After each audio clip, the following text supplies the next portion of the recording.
Okay guys, here's the video of the wheel modification. It's actually video number 2. I'm going to try and show you the difference between the modded wheel and the original wheel.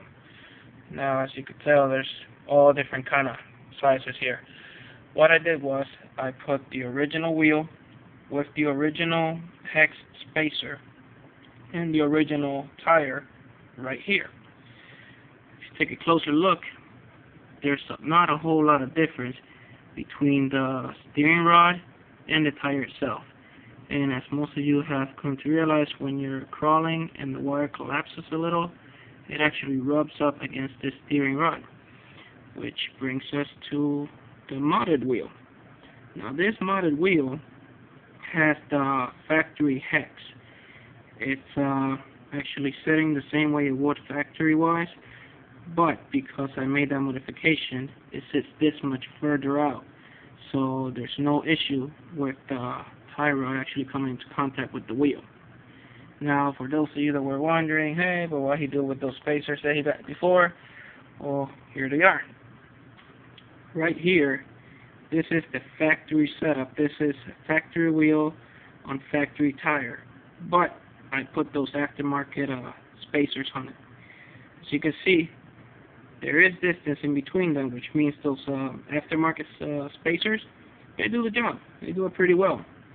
Funny thing about it is, this much space right here, with those $14 spacers, which is the cheapest I've seen them, it's actually less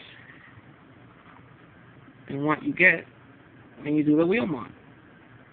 So doing that free wheel mod actually gives you a much bigger space in between the tie rod and the steering rod and the wheel itself, making it a lot easier to get around stuff and not getting caught up in there.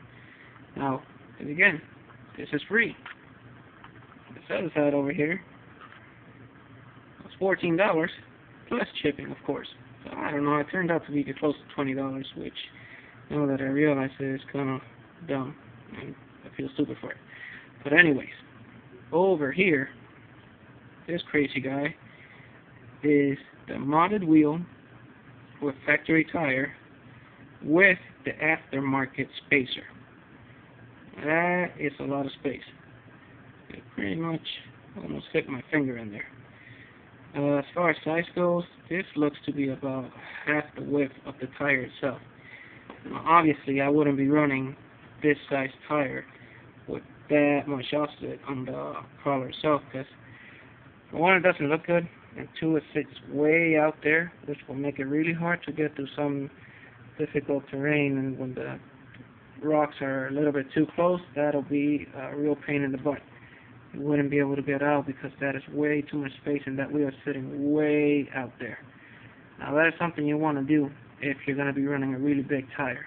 A lot of you guys out there do that. You buy those big crawler tires and they're super wide and just huge, which I don't think they really look good on this guy, and I think it really doesn't make any sense. It takes away from the challenging aspect of having a 1/24 scale when you're running tires that big.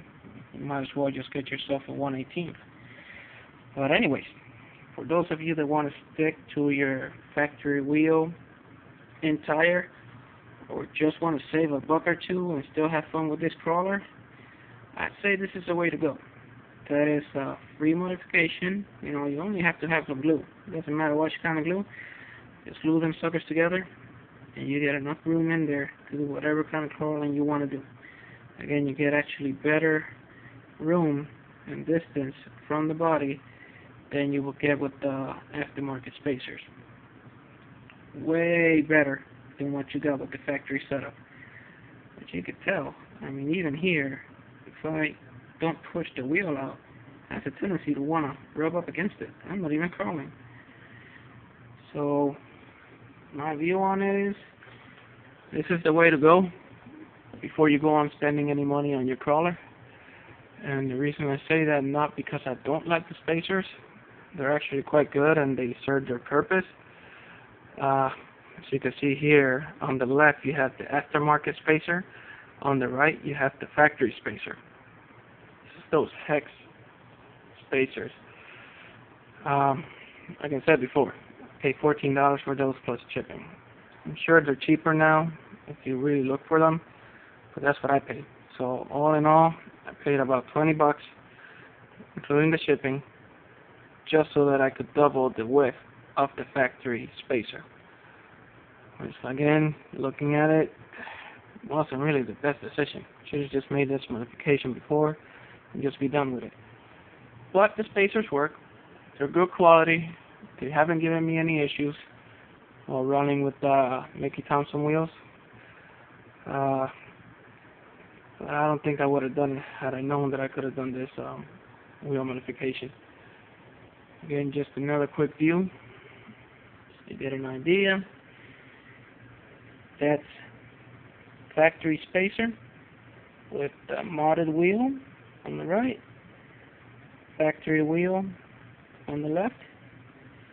This is aftermarket spacer, modded wheel on the right, factory wheel on the left. It's your decision, guys. Pretty much giving you 4 options here for you to decide what it is that you need. Some people want that super crazy wide stance, then you want to get the spacers and you want to mod the wheel. Some people want the factory look still, even though it rubs, and that's where you want to go. In my opinion, this is the best setup. If you want to spend the money, go with this setup. It's up to you. I guess this is all I got to show. I'll try and keep doing some different mods to the crawler so that you guys can decide what's best for you. And stay tuned. Let's see what I come up with.